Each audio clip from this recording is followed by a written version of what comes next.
Pemirsa, pandemi mulai mereda, pemulihan ekonomi Indonesia pun baru berjalan. Namun muncul guncangan ekonomi global akibat perang Rusia-Ukraina. Salah satunya adalah naiknya harga minyak dunia serta kenaikan harga komoditas impor akibat tingginya biaya distribusi. Presiden Joko Widodo pun khawatir fenomena ini bisa memicu naiknya angka inflasi. Lantas seperti apa langkah yang harus diambil untuk mengantisipasi ketidakpastian ekonomi global tersebut? Untuk membahasnya kami sudah bergabung dengan Wijayanto Samirin, ekonom Universitas Paramadina yang juga sekaligus founder Paramadina Public Policy. Selamat pagi Pak Wija, salam sehat. Selamat pagi Mbak Eva, Mas Reno, kabar? Ya, Pak Wija, sebelum kita menanyakan atau mendetailkan ya terkait dengan tema kita pagi hari ini, kita akan kembali simak dulu pernyataan Presiden Joko Widodo terkait dengan harga minyak mentah dunia berikut ini. Melipat, kita tahu 2020 minyak harganya hanya kira-kira 60-an, $60 per barel. Hari ini kira-kira 115, itu pun sebelumnya seminggu yang lalu dah di angka 130. 2 kali lipat. Semua negara harga jualnya ke masyarakat sudah naik juga. Kita di sini masih nahan-nahan. Bu Menteri saya tanya, gimana Bu? Tahannya sampai berapa hari ini? Kita nahan-nahan terus. Ya, Pak Wija, sudah kita saksikan ada 2 poin yang tadi saya garis bawahi di sini, bahwa kenaikan harga minyak mentah dunia naik 2 kali lipat. Kemudian kalau di negara lain juga sudah menaikkan harga jualnya, Indonesia masih belum, masih menahan-nahan kalau versi Presiden Joko Widodo. Pertanyaannya, seberapa kuat Pak Wija sebetulnya anggaran Indonesia menghadapi kenaikan harga minyak mentah?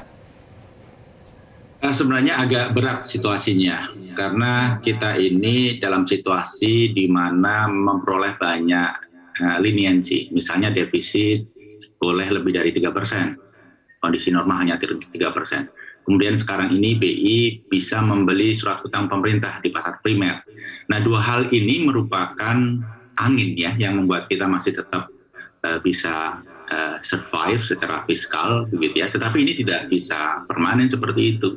Nah, kalau kita lihat kenaikan harga minyak global, tentunya ini akan membuat subsidi yang harus dikeluarkan oleh pemerintah juga melejit, kecuali jika pemerintah mau mengambil sedikit risiko dengan menaikkan harga jual minyak di dalam negeri secara agak signifikan.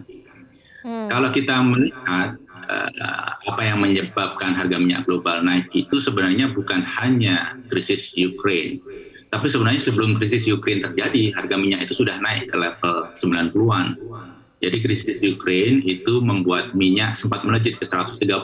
Walaupun setelah Amerika dan NATO menunjukkan sikap yang lebih bersahabat kepada Rusia, tidak akan intervensi secara fisik di Ukraine, harganya kemudian mulai stabil di level 110. Saya tidak yakin ini akan kembali ke level di bawah 100, tapi kira-kira di atas 100, ya 105, 110 untuk jangka yang cukup panjang, gitu ya, jangka menengah. Nah, memang impact-nya ke subsidi. Setiap 1 US dollar harga minyak naik, subsidi pemerintah itu naik 4,5 triliun. Jadi kita bisa hitung saja, kalau kenaikan ini berlangsung selama 1 tahun, jadi dari 110 dikurangi 63 asumsi APBN, maka subsidi akan melejit 40 sekian dikalikan 4,5 triliun. Dalam situasi fiskal kita yang ketat seperti sekarang, ini tentunya berita yang tidak menggembirakan bagi kita semua. Baik, Anda sampaikan bahwa ini pengaruhnya adalah subsidi, tentu ini juga dampaknya adalah beban APBN ya. Jadi apa yang harus dilakukan pemerintah? Apakah mungkin juga untuk menaikkan harga BBM saat ini untuk mengurangi beban APBN? Saya pikir ada beberapa klaster harga kan, ada premium, ada pertalite, kemudian ada pertamax begitu ya. Jadi sebisa mungkin premium ini harganya tetap gitu ya, dan pertalite kalaupun naik itu sedikit saja. Karena Pertalite ini paling banyak dikonsumsi oleh masyarakat kita kelas menengah bawah, gitu ya, 52% konsumsi BBM di situ. Tetapi ketika kondisi fiskal sulit sekali ya mau nggak mau harus dinaikkan harganya. Karena pada saat yang bersamaan pemerintah juga mendapatkan tantangan di banyak lini, gitu ya, penerimaan yang kemungkinan akan turun, gitu ya. Kemudian beberapa produk komoditi global yang meningkat, yang ini juga perlu diadres oleh pemerintah dan ujung-ujungnya kemungkinan besar subsidi harus diberikan. Baik, Pak Widja, terkait dengan inflasi ini juga menjadi salah satu hal yang digarisbawahi ketika ada invasi ya begitu ya dari Rusia ke Ukraina. Nah, Presiden Joko Widodo juga menyoroti hal ini terkait dengan inflasi, Pak Widja. Kita akan simak bersama terlebih dahulu berikut ini.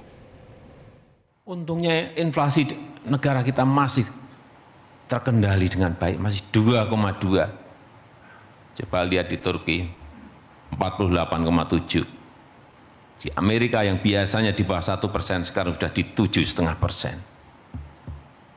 Di India sudah 6%. Di Rusia sudah 8,7, tapi nggak tahu hari-hari ini.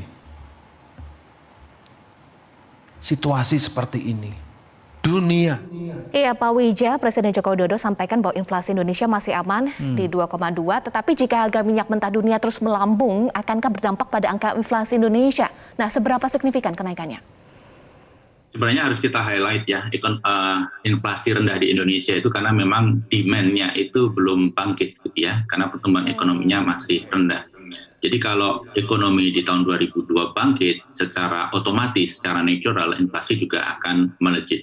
Nah, ditambah dengan kenaikan harga komoditas global, salah satunya minyak, gitu ya, ini tentunya akan berdampak sangat signifikan. Nah, terkait harga minyak ini, terkait inflasi ini, sebenarnya yang lebih mengkhawatirkan bukan inflasi Indonesia, tetapi inflasi di Amerika. Karena inflasi di Amerika sekarang di level 7,sekian%. Bahkan beberapa pengamat mengatakan kalau menggunakan cara perhitungan lama, inflasinya itu di atas 14%. Amerika. Nah, ini menunjukkan bahwa Amerika pasti akan mencoba menekan inflasi. Salah satunya adalah menarik US dollar ke dalam negeri. Gitu kan, tapering off, yang tadinya mereka liquidity diguyur, sekarang akan ditarik lagi. Dampaknya adalah supply US dollar di dunia akan turun, rupiah akan melemah relatif terhadap US dollar. Nah, ketika ini terjadi, kemudian harga komoditi global yang harganya itu dipatok dalam US dollar meningkat, maka dalam rupiah kita mendapatkan hantaman 2 kali dari US dollarnya, kemudian dari nilai rupiah yang turun. Nah, ini sesuatu yang harus diantisipasi. Kembali, memang pemerintah didorong untuk lebih mengedepankan kebijakan yang sifatnya antisipatif, bukan responsif. Oke, baik. Pak Widja, kalau kita kembali berbicara soal minyak mentah, tadi Anda menyinggung begitu ya. Bisakah kemudian defisit anggaran impor minyak mentah Indonesia yang tadinya kita hanya menyiapkan 63, kemudian sekarang 110 ini, ada spare di situ, ada sisa di situ, ditutup dari hasil ekspor Indonesia. Jadi anggapannya adalah sebagai subsidi silang seperti itu. Bisa tidak, Pak?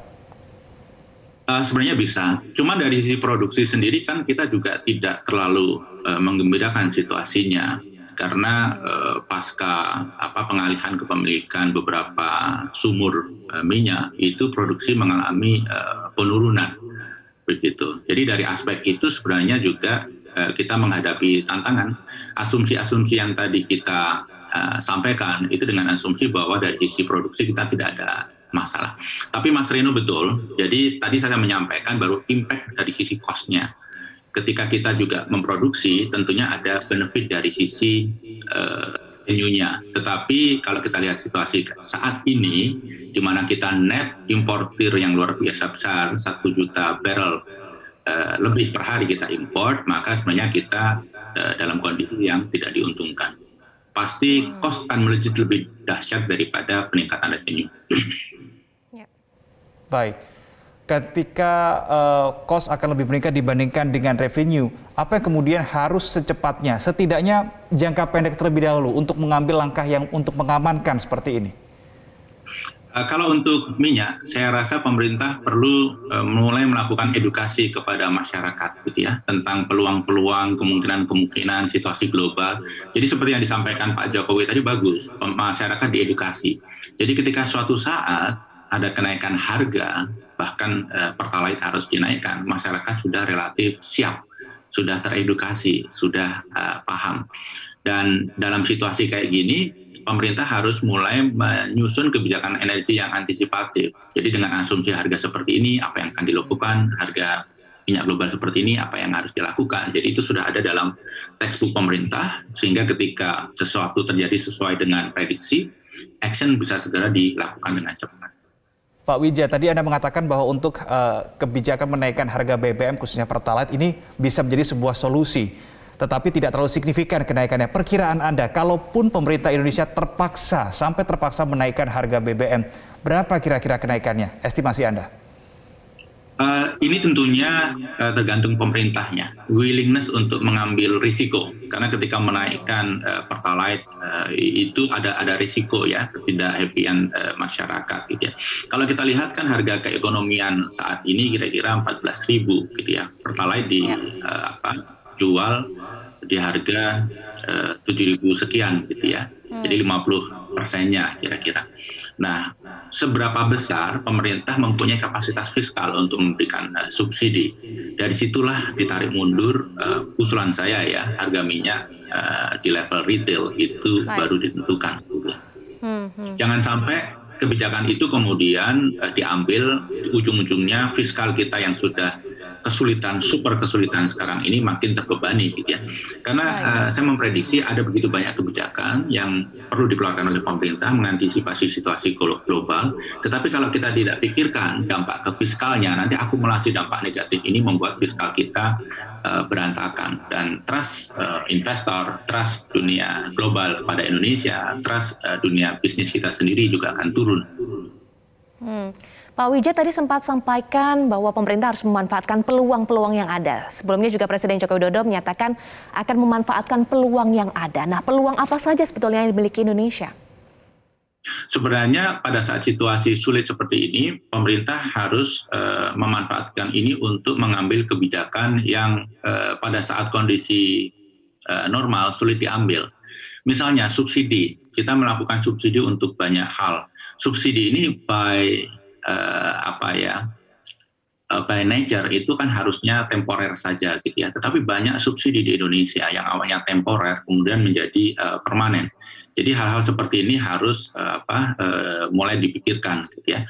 Kemudian mengalihkan subsidi-subsidi ke sesuatu yang lebih tepat sasaran sehingga memberikan dampak ekonomi, dampak pada masyarakat yang membutuhkan. Subsidi BBM ini salah satu contoh subsidi yang tidak tepat sasaran.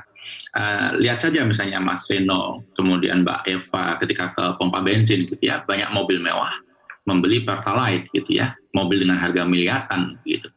Jadi daripada diguber subsidi BBM, menurut saya lebih baik dialihkan ke subsidi-subsidi lain yang sangat dibutuhkan oleh masyarakat saat ini. Subsidi yang terkait dengan pangan misalnya, kalau kita ikuti berita tentang bagaimana kedelai tidak available, bagaimana minyak goreng tidak available, sebenarnya itu perlu lebih diadres. Kita lihat mereka yang antri minyak goreng adalah masyarakat kelas menengah ke bawah, artinya mereka yang tersakiti situasinya menjadi lebih sulit, itu adalah mereka-mereka yang betul-betul membutuhkan.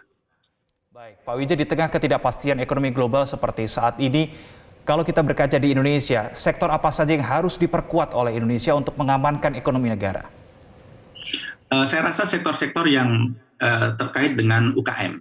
Karena UKM ini menyediakan lapangan kerja bagi masyarakat yang banyak sekali. Kebanyakan mereka adalah masyarakat strata ekonomi menengah ke bawah gitu ya. Mereka tidak punya tabungan, dan kalau kita asumsikan situasi sulit ini akan berjalan relatif lebih lama, mereka tidak tahan lagi. Jadi apa-apa yang menjadi kebutuhan masyarakat menengah bawah itu perlu diprioritaskan. Mereka yang menengah atas itu punya tabungan luar biasa, jadi mereka bisa bertahan dalam waktu yang lebih lama. Tetapi 60% masyarakat kita tidak mempunyai tabungan sama sekali. Dan itu kebanyakan mereka yang hidup dari hari ke hari, mereka yang hidup di sektor informal, mereka yang tergantung pada sektor informal termasuk UKM-UKM itu. Oke. Baik, terima kasih Bapak Wijayanto Samirin, ekonom Universitas Paramadina, sudah bergabung bersama kami di Metro Pagi Prime Time kali ini. Salam sehat. Salam sehat, Pak Wijaya.